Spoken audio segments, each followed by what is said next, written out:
Hi guys, my name is Arun Sharma and you must be knowing about me from my books on CAT published by McGraw-Hill. And apart from that, a little bit about myself. I'm an IIM Bangalore alumnus, 1995 batch, and after passing out from IIM Bangalore in 95, I have been training CAT aspirants and aptitude aspirants for the last 25 years across the length and breadth of the country.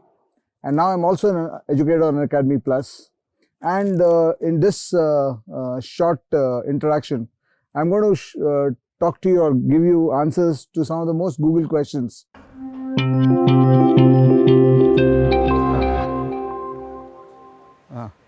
So if I look through, the first question I get is, what is the purpose of the CAT exam?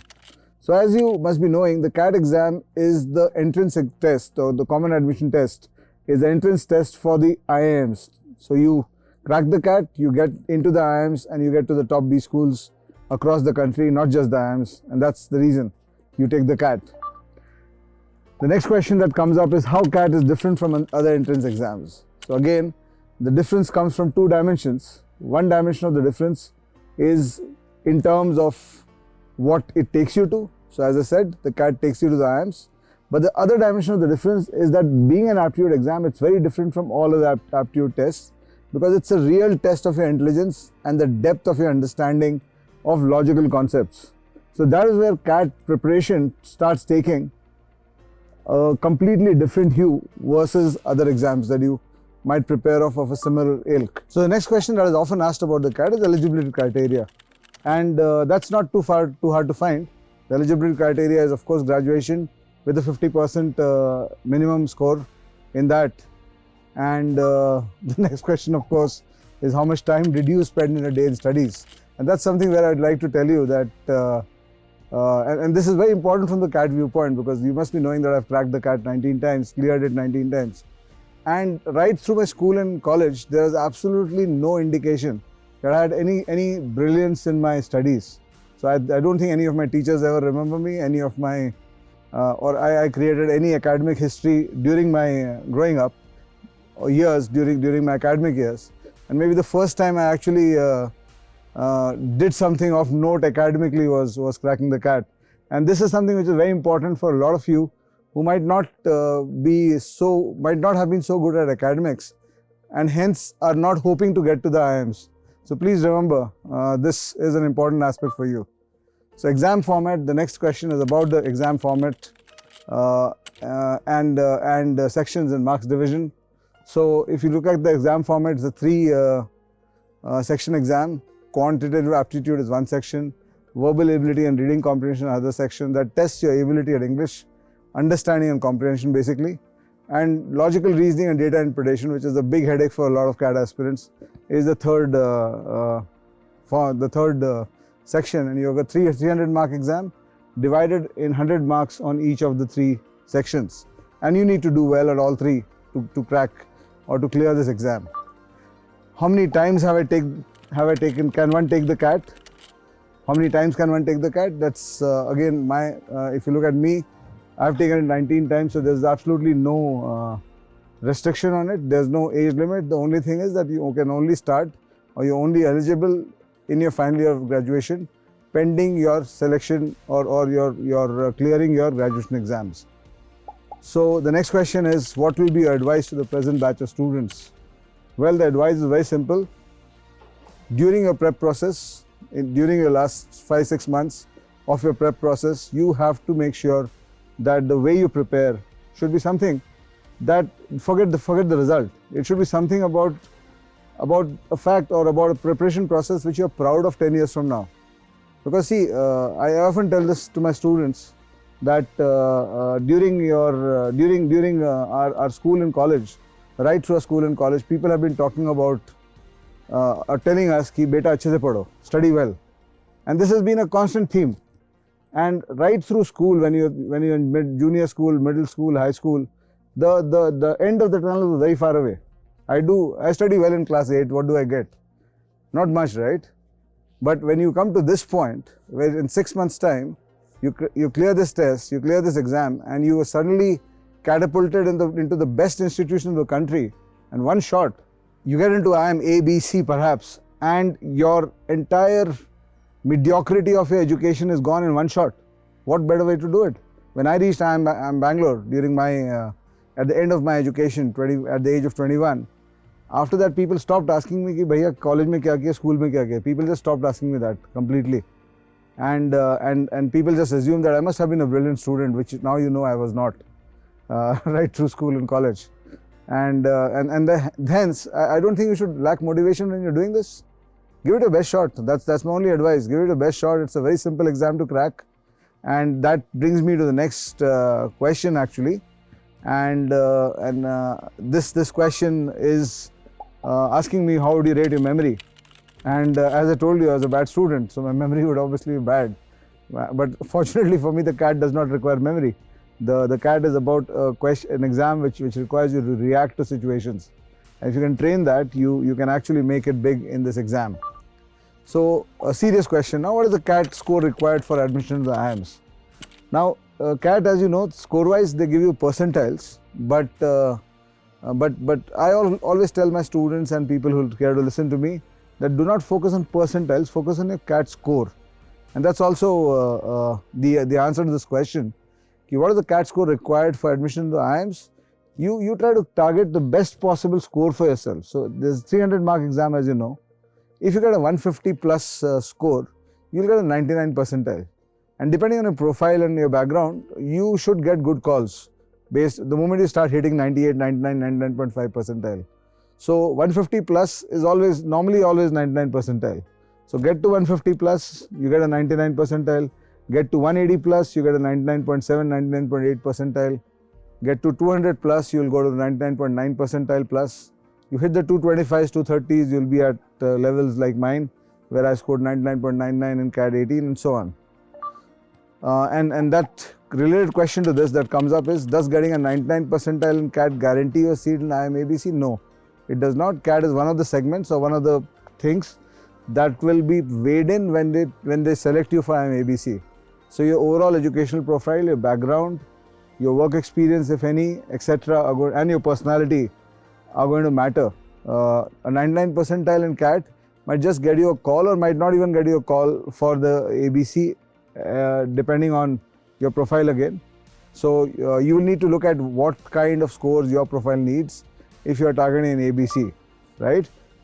And the next question is, what is the biggest myth about clearing the CAT? And this is something which I always tell people, that the CAT is a very difficult exam, is the biggest myth that is there about the CAT. It's actually one of the simplest exams. And people ask me this question, why do I take the CAT 19 times?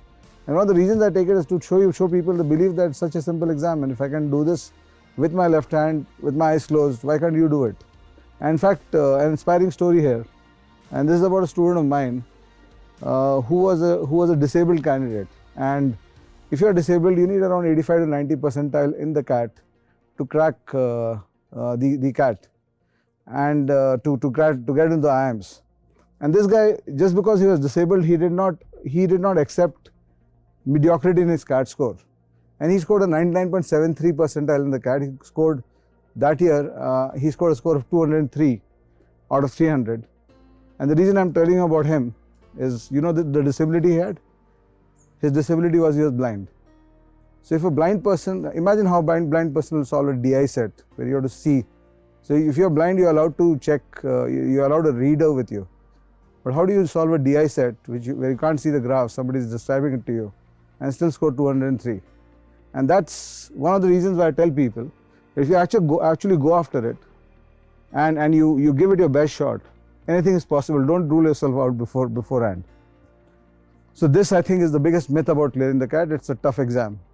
It's not. It's just about how beautifully you can organize your mind inside your head, how beautifully you can organize concepts and issues inside your head. And the more clearer you are, the more sorted out you are about the concepts, the better you will be in the CAT, and the easier you'll find cracking it. So the next question that is coming up is CAT after work experience or as a fresher, pros and cons. I tell people that if you're already into work experience, you don't have an option, so this question does not arise. But yes, if you're in college, second year, third year, my advice on this is that what you do is you take a 3-year perspective to the CAT. Because when you're preparing for the CAT, and remember, this is your last formal education degree most likely. So you need to actually make sure that you get to the best possible place. So if I was in your place, what I would do is, I'm studying second year or third year, what I would do is I would define, okay, these are the 5-7 institutes I'll go to. I'll not go outside this. I'll give myself 3 years shot at CAT.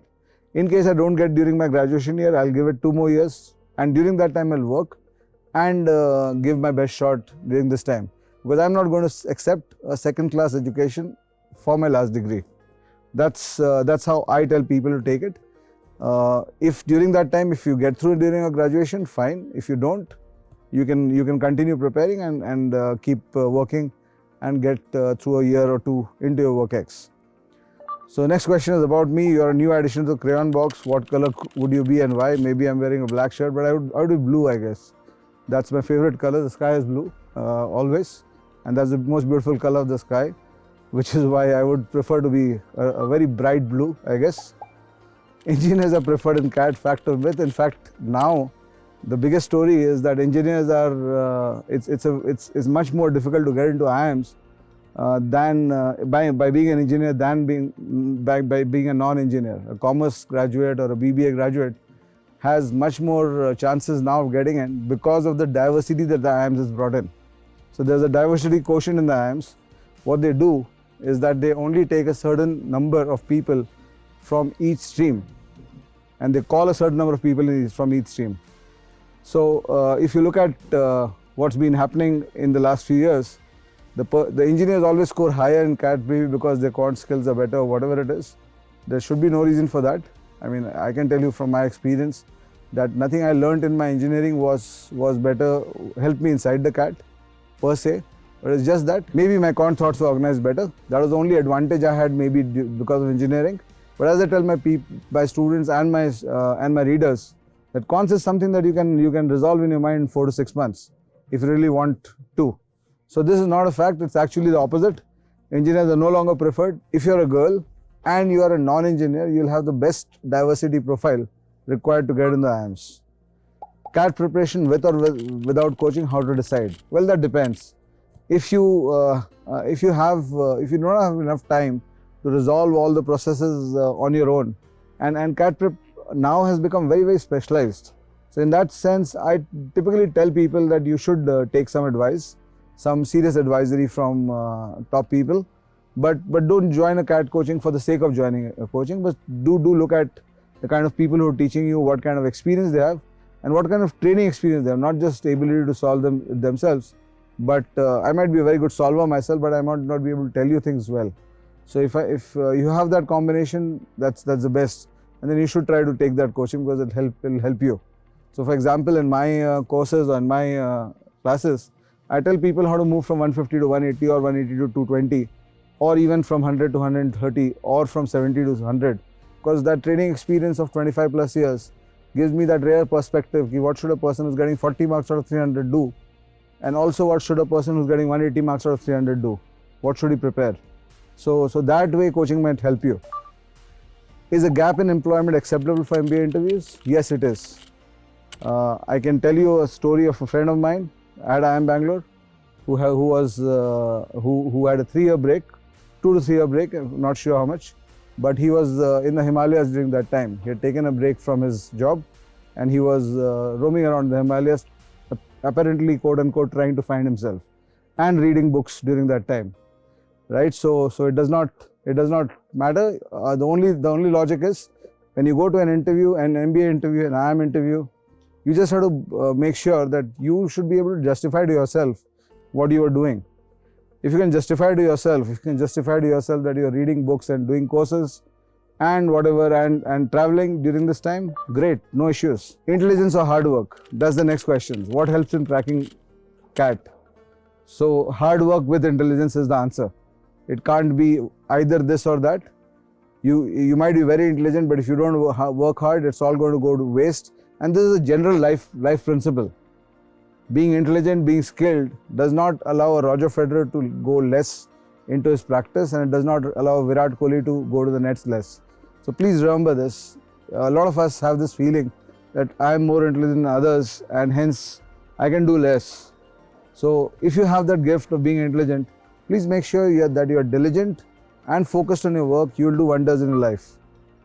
Is Arun Sharma's book enough for CAT preparation? Normally, I like to think so, because the way I structure my books, whichever suite of books you look at, the DI book or the LR book or the quants books or the verbal ability books which I have written with Meenakshi Upadhyay, all the books, the way we structure the books is that every possible question type that's going to come to you in the exam should be there inside that, so you get the learning opportunity and the right content. So if you solve those books properly, with every question known to you with multiple solution processes, then I don't think the CAT should trouble you for the next 5-10 years. What is your immediate goal? Important question. Good question. My immediate goal normally is to just have a good day today. Good day with execution of excellence today. The life always sorts itself out. I don't believe too much in planning. You cross bridges when you reach them. Yes, you know the general direction you want to go to, but the immediate goal always should be the next 5 minutes and excellence in the next 5 minutes. That's always my immediate goal. And I often tell this to my students, that if you execute 5 minutes of excellence, nothing happens in the world. Nothing will change. The world will remain the same. But you continue doing this 5 minutes of excellence. You do maybe 100 5-minute excellence periods of excellence, 100 periods of 5 minutes of excellence in a day. What happens? You have an excellent day. 5 excellent days, you have an excellent week. Nothing happens in the world. Nothing changes. 40 excellent weeks in a year, you have a great year. And you start cracking all these kind of challenges that you're facing right now. 5 great years, you become known in whatever industry you are in. 10 to 15 great years makes you a legend in whatever thing you are trying to do. And what's the most interesting thing about you that no one knows? I'm a big sports fan. Chess, I watch chess online, tennis, cricket, football, even hockey, badminton. I watch all sports whenever I get the time, of course, which is rare these days. But you will always find some app or other running on my phone talking about all these scores that are happening, right? And I do wish India wins the World Cup, but that's something which might or might not happen. But if it winds up with a good story for Virat Kohli and its men, it will be a good thing for India. So that's it, I guess. Those are the questions for today. Thanks a lot, and I'll hope to see you soon. Bye bye.